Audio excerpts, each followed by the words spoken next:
Hi, thanks for stopping by again today. Wanted to share with you a story, kind of a follow up of where we talked about a couple of sessions ago. Would like to talk and tell you a little bit of the backstory of the what did we call it? The shoemaker who bore his testimony. Okay, so what we're going to talk about today is Olaus Johnson and his wife. That is Karen. Now, Karen, there's several names listed in Family Search. I've seen Karen Anders daughter Novik was her maiden name. I've also seen it Karen Anders daughter, as like in the English pronunciation. I've also seen it Karen Anderson when she came to the United States. So I'm just going to refer to them today as Olaus and Karen. And these are my great, great, great grandparents through my dad's side. Olaus and Karen had a son named Peter, who actually his name was changed to Peter, and he is my great, great grandfather, and so we're going to kind of come down through that. But I'd like to tell you a little bit about the backstory of them, and hopefully you find it of interest. And one of the things we're going to do, though, before we get started is we're going to look at the map here. I am going to pull up Norway. As you remember, Olaus was the shoemaker who lived in Norway. So what we've got here is, let's get this up where maybe we can see it. You can see Norway, and then next to Norway is Sweden, and next to Sweden is Finland. Now, you see the red pin where that is right there? That is actually the city of Trondheim, and that is where Olaus and Karen immigrated from to come to the United States. They were living there. As you know, he was a shoemaker there. But our story is actually going to begin a little bit outside of that. And if we can pull the map up, the story, if we travel up the fjord, I could use my best Swedish chef there. Now, what we're going to do is, if I can get my hands straight here, where the red dot is, that's Trondheim, but we're going to travel up this fjord, and you'll see in the middle of the fjord there's a small little island there. That island is maybe about 14 miles long and about 5 miles wide. And that is the island, and just lost everything on my iPad. So that little island went by several names. Back then, it was something different, but right now it's known as Yetoroya or something like that. And what I wanted to show you is just across the fjord from that island is a small little city called Mosvik. Can you see that right there? And that also just played into the story just a little bit. But just wanted to let you know that those places are still around, and I thought that was kind of interesting. So with that, let's tell the story. The things I'm going to share with you today were actually written by Olaus and Karen's granddaughter. I don't have a date on this, but her name was Gwen Johnson Minor, and I'm going to share with some of the things that she put together as she tells the background of the story of the shoemaker who shared his testimony. She starts out by saying that there have been a lot of things that have been written about great men and great women who helped to build great civilizations, including this country. And she wanted to add the story of the Johnsons to that, and that was her motivation for writing, putting these things and thoughts together. There are no monuments that are erected to the Johnsons, she says, but in each heart of those that bear their names is something greater than any monument, and that's the heritage that we've received from them. So, now that little island back in the day was called Ytteroen,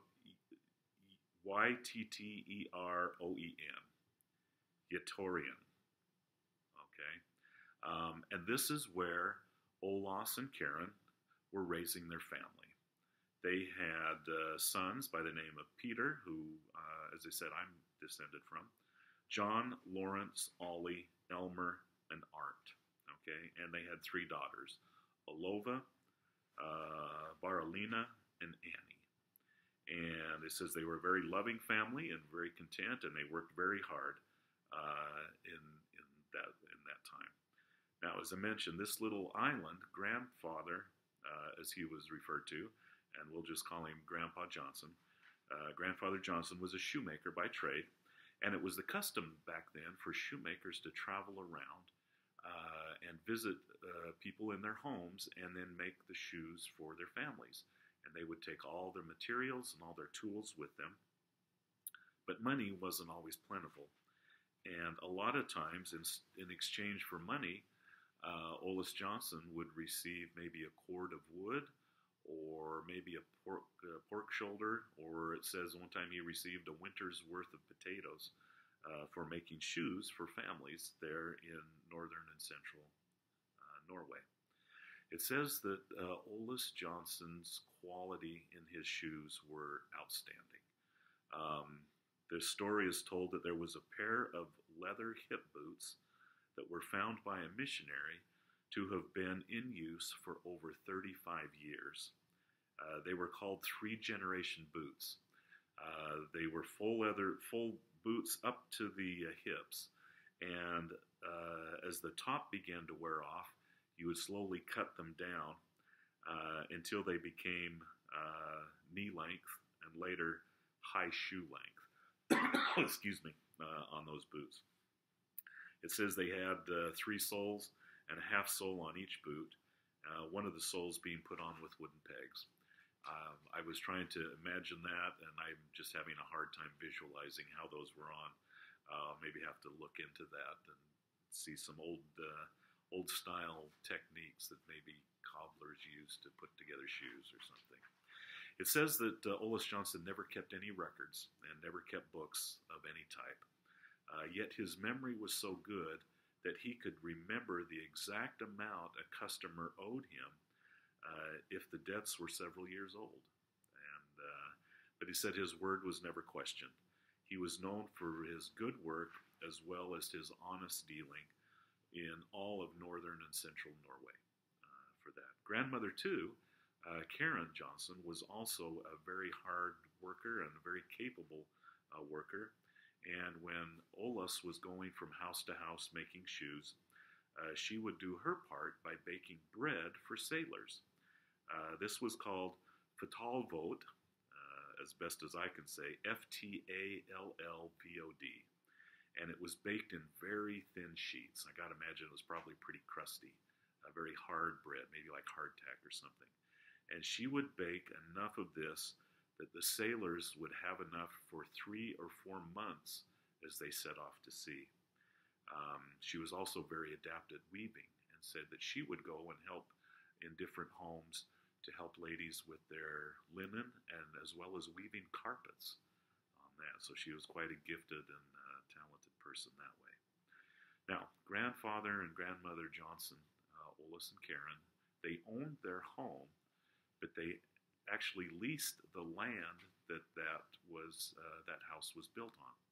And so every year at harvest time, the peasants, as they were called, would go to support the landlord and work in the field for several weeks where they would labor as payment for the rent where their house was on.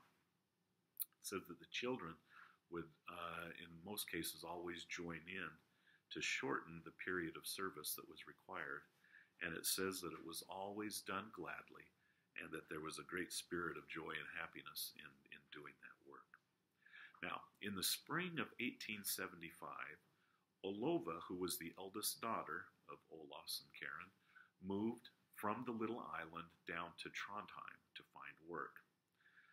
She stayed with a lady by the name of Ellen Erickson Nicholson.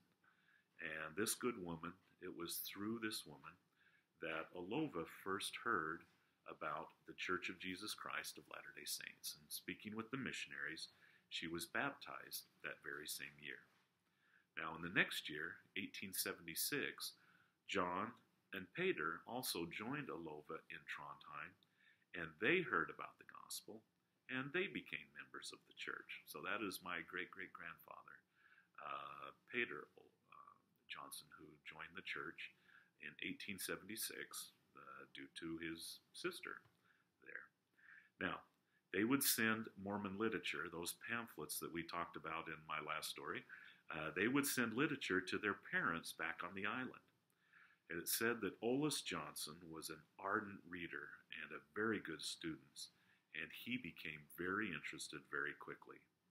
And on Christmas Eve in 1876, Olaus and Karen were baptized, and very soon afterwards, probably early in 1877, Lawrence, Annie, Ole, and Elmer also joined the church.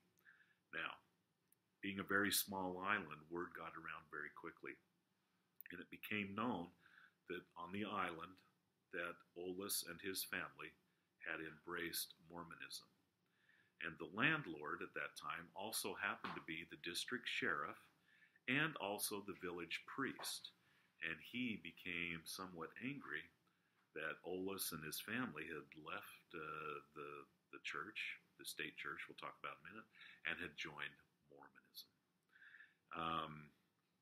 And finally, there was enough persecution that the ultimatum came down by the sheriff/priest. And he said, you either renounce Mormonism and adhere to the Lutheran religion, which was the state religion in Norway, or you have to get off the island. Well, her granddaughter writes here, knowing something of the straightforward way that the Johnson people have of speaking, I can only imagine grandfather's answer to this order. At any rate, Peter, John, and Lawrence left Trondheim to arrange for a building plot in Trondheim. And also they went across the fjord, remember to Mosvik? There they had an uncle who was living, and they borrowed a fishing boat so that they could load up everything they owned, leave the island, and move to Trondheim. And this is where they left everything that they had built, everything that they had worked so hard. They tore down the house and loaded up all their personal belongings because they owned the house. They didn't own the land. So they took it, and with a hope and a prayer, they set sail for their new home, which was in Trondheim.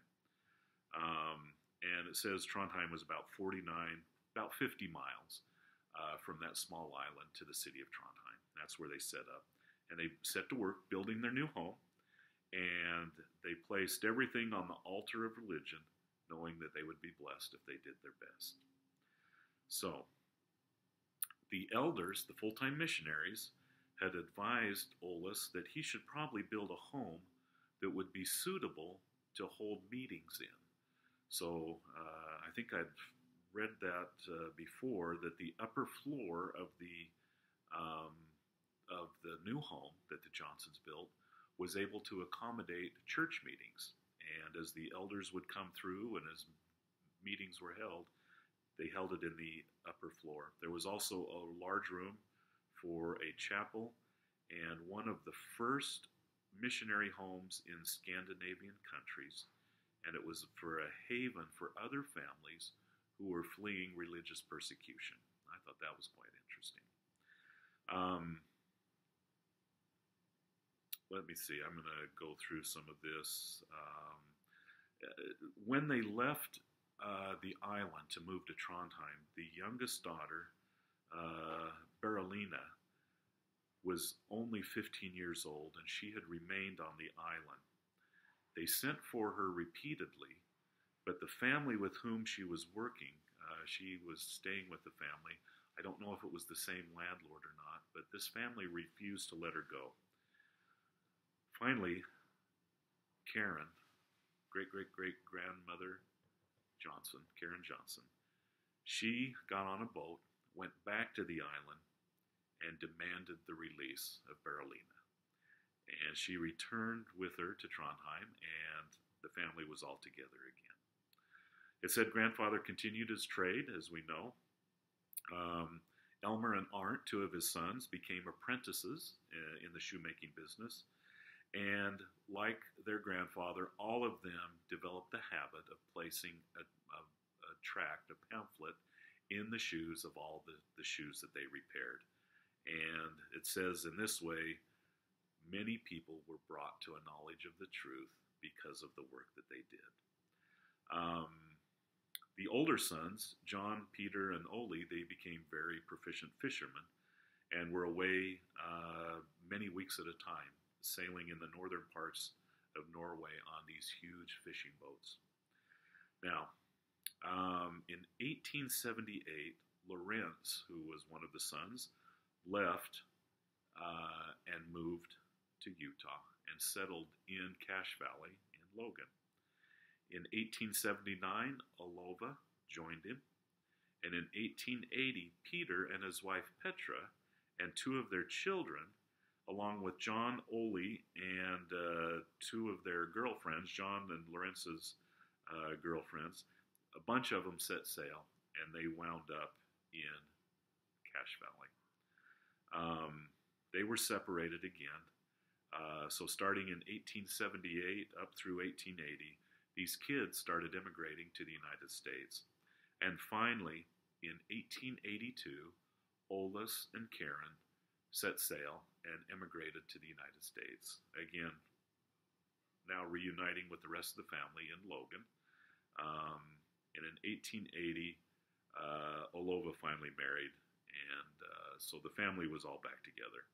Grandfather, Olis Johnson, again took up the trade of making shoes in Cache Valley.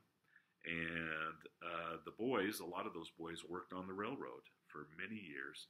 And in 1885, it says they became interested in building and actually became carpenters and made that their life's work. Karen Johnson died in 1896 at the age of 70. Olis lived until 1908, and he was 85 years when he passed. And it says that they lived their life in the service of God and were examples to all who followed them. It says they never did become wealthy.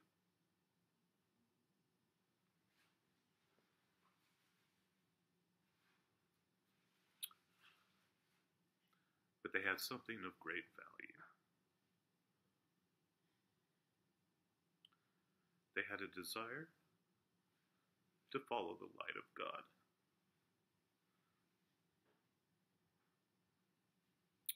And that brought them to this country and safely across the ocean to Cache Valley, Utah.